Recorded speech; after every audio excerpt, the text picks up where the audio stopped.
धर्मवीर भारती की रचना सूरज का सातवां घोड़ा। छठी दोपहर पिछली दोपहर से आगे। सत्ती की मृत्यु ने माणिक मुल्ला के कच्चे भावुक कवि हृदय पर बहुत गहरी छाप छोड़ी थी और नतीजा यह हुआ था कि उनकी कृतियों में मृत्यु की प्रतिध्वनि बार बार सुनाई पड़ती थी। इसी बीच में उनके भैया का तबादला हो गया और भाभी उनके साथ चली गईं और घर माणिक की देखभाल में छोड़ दिया गया। माणिक को अकेले घर में बहुत डर लगता था और अक्सर लगता था कि जैसे वे कंकालों के सुनसान घर में छोड़ दिए गए हों। उन्हें पढ़ने का शौक़ था पर अब पढ़ने में उनका चित्त भी नहीं लगता था। उनकी जेब भी भैया के जाने से बिल्कुल खाली हो गई थी और वे कोई ऐसी नौकरी ढूंढ रहे थे जिसमें वे नौकरी के साथ साथ पढ़ाई भी कायम रख सकें।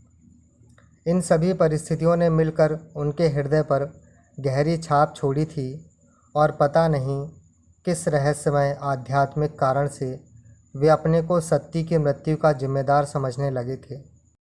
उनके मन की धीरे धीरे यह हालत हो गई थी कि उन्हें मोहल्ला छोड़कर ऐसी जगहें अच्छी लगने लगीं जैसे दूर कहीं पर सुनसान पीपल तले की छाँ, भयानक उजाड़ कब्रगाह, पुराने मरघट, टीले और खड्ड आदि। उन्हें चांदनी में कफन दिखाई देने लगे और धूप में प्रेयसी की चिता की ज्वालाएं। तब तक हम लोगों की माणिक मुल्ला से इतनी घनिष्ठता नहीं हुई थी, अतः इस प्रकार की बैठकें नहीं जमती थीं। और दिन भर भटकने के बाद माणिक अक्सर चाय घरों में जाकर बैठा करते थे। चाय घरों की चहल पहल में थोड़ा सा मन बहल जाया करता था। लेकिन यह मैं बता दूं कि माणिक मुल्ला का यह ख्याल बिल्कुल गलत था कि सत्ती की मृत्यु हो गई है। सत्ती सिर्फ बेहोश हो गई थी और उसी हालत में चमन ठाकुर उसे तांगे पर ले गए थे, क्योंकि बदनामी के डर से महेश्वर दलाल नहीं चाहते थे कि वे लोग एक क्षण भी मोहल्ले में रहें। पर सत्ती कहाँ थी इसका पता बाद में माणिक को लगा।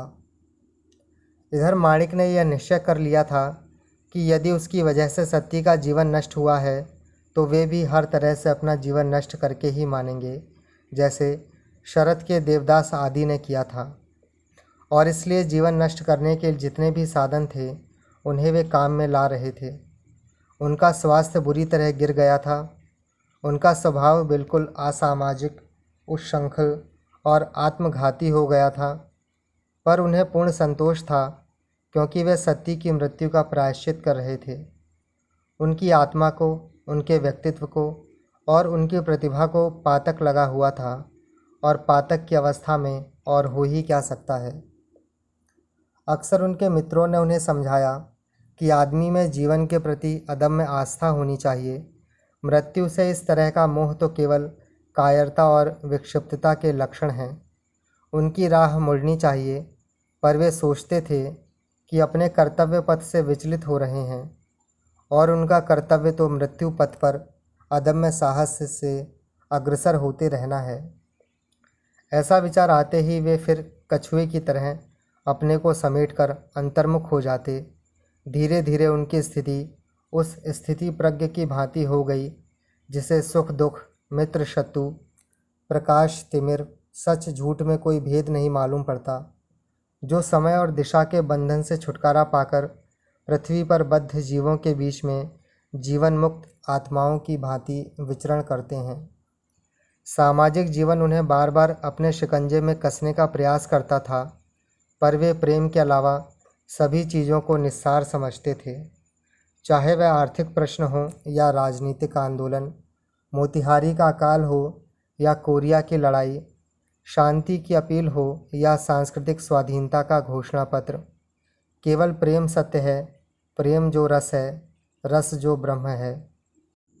और इस स्वयं स्वीकृत मरण स्थिति से यह हुआ कि उनके गीत में बेहद करुणा, दर्द और निराशा आ गई।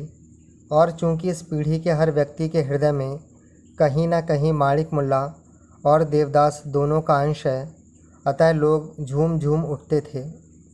यद्यपि वे सब के सब ज़्यादा चतुर थे, मृत्यु गीतों की प्रशंसा करने के बाद अपने अपने काम में लग जाते थे। पर माणिक मुल्ला ज़रूर ऐसा अनुभव करते थे जैसे यह उजड़े हुए चकोर के टूटे हुए पंख हैं जो चांद के पास पहुँचते पहुँचते टूट गए और गिर रहे हैं, और हवा के हर हल्के झोंके के आघात से पथ विचलित हो जाते हैं। सच तो यह है कि इनकी ना कोई दिशा है, न पथ, न लक्ष्य, न प्रयास और न कोई प्रगति, क्योंकि पतन को नीचे गिरने की प्रगति तो नहीं कहते। इसी समय माणिक मुल्ला से मैंने पूछा कि अक्सर इस परिस्थिति से कभी आपका मन नहीं ऊबता था? तो वे बोले कि ऊबता क्यों नहीं था, अक्सर मैं ऊब जाता था तो कुछ ऐसे ऐसे करतब करता था कि मैं भी चौंक उठता था और दूसरे भी चौंक उठते थे, जिनमें मैं अक्सर अपने को ही विश्वास दिलाया करता था कि मैं जीवित हूँ, क्रियाशील हूँ, जैसे कह कुछ और रहा हूँ, कहते कहते कह कुछ और गया। इसे संकीर्ण मन वाले लोग झूठ या धोखा देना भी कह सकते हैं, पर यह सब केवल दूसरों को चौंकाना मात्र था।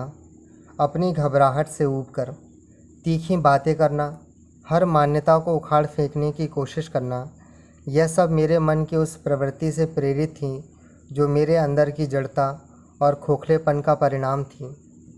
लेकिन जब हम लोगों ने पूछा कि इसमें आखिर उन्हें संतोष क्या मिलता था, तो वे बोले, मैं महसूस करता था कि मैं अन्य लोगों से कुछ अलग हूँ, मेरा व्यक्तित्व अनोखा है, अद्वितीय है और समाज मुझे समझ नहीं सकता।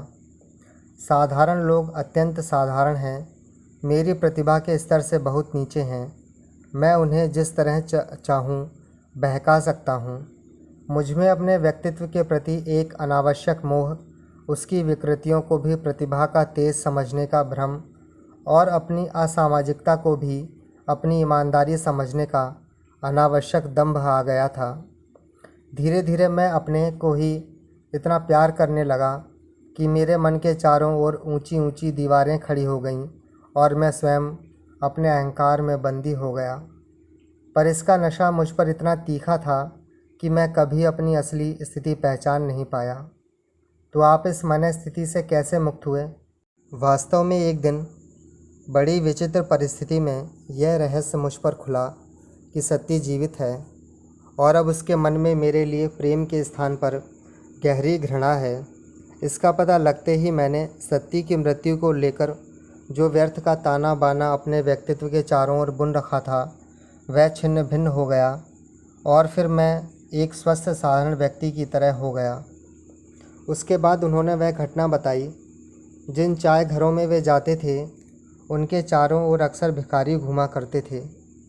वे चाय पीकर बाहर निकलते कि भिखारी उन्हें घेर लिया करते थे। एक दिन उन्होंने एक नए भिखारी को देखा। एक छोटी सी लकड़ी की गाड़ी में वह बैठा था, उसका एक हाथ कटा था और एक औरत गोद में एक भिनकता हुआ बच्चा लिए गाड़ी खींचती चलती आ रही थी। वह आकर माणिक के पास खड़ी हो गई और पीले पीले दांत निकालकर कुछ कहा कि माणिक ने आश्चर्य से देखा कि वह भिखारी तो है, चमन ठाकुर, और यह सत्ती है। माणिक को नज़दीक से देखते ही सत्ती चौंक कर 2 कदम पीछे हट गई।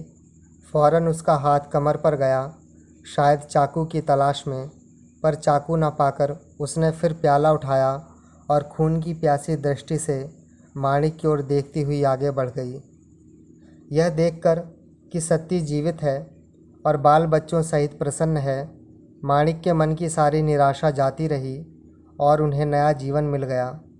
कुछ दिनों बाद ही RMS में तन्ना की जगह खाली हुई तो कविता कहानी छोड़कर उन्होंने नौकरी भी कर ली और सुख से रहने लगे। जैसे माणिक मुल्ला के अच्छे दिन लौटे, वैसे राम करे सबके लौटें। इसी के कुछ दिनों बाद हम लोगों की माणिक मुल्ला से घनिष्ठ मित्रता हो गई और उनके यहाँ हम लोगों का अड्डा जमने लगा। अनध्याय। यद्यपि मेरा हाजमा भी दुरुस्त है और मैंने दांते की डिवाइना कॉमेडिया भी नहीं पढ़ी, फिर भी मैं एक सपना देख रहा हूँ। चिमनी से निकलने वाले धुएं की तरह एक सतरंगा इंद्रधनुष धीरे धीरे उग रहा है। आकाश के बीचों बीच आकर वह इंद्रधनुष टंग गया है। एक जलता हुआ होठ कांपता हुआ दाईं ओर से इंद्रधनुष की ओर खिसक रहा है। दाईं ओर माणिक का होठ, बाईं ओर लिली का। खिसकते खिसकते इंद्रधनुष के नज़दीक आकर दोनों रुक जाते हैं। नीचे धरती पर महेश्वर दलाल एक गाड़ी खींचते हुए आते हैं। गाड़ी चमन ठाकुर की भीख मांगने वाली गाड़ी है। उसमें छोटे छोटे बच्चे बैठे हैं। जमुना का बच्चा, तन्ना का बच्चा, सत्ती का बच्चा। चमन ठाकुर का एक कटा हुआ हाथ अंधे अजगर की तरह आता है, बच्चों की गर्दन में लिपट जाता है, मरोड़ने लगता है। उनका गला घुटता है। इंद्रधनुष के दोनों प्यासे होठ और नज़दीक आ जाते हैं। तन्ना के दोनों कटे हुए पैर राक्षसों की तरह झूमते हुए आते हैं। उनमें नई लोहे की नालें जड़ी हैं। बच्चे उनसे कुचल जाते हैं। हरी घास, दूर दूर तक बरसात से साइकिलों की कुचली हुई बीर बहूटियाँ फैली हैं। रक्त सूखकर गाढ़ा काला हो गया है। इंद्रधनुष की छाया तमाम पहाड़ों और मैदानों पर तिरछी होकर पड़ती हैं। माताएं सिसकती हैं, जमुना, लिली, सत्ती। दोनों होठ इंद्रधनुष के और समीप खिसकने लगते हैं, और समीप और समीप। एक काला चाकू इंद्रधनुष को रस्से की तरह काट देता है। दोनों होठ गोश्त के मुर्दा लोथड़ों की तरह गिर पड़ते हैं। चीलें चीलें चीलें, टिड्डियों की तरह अनगिनत चीलें।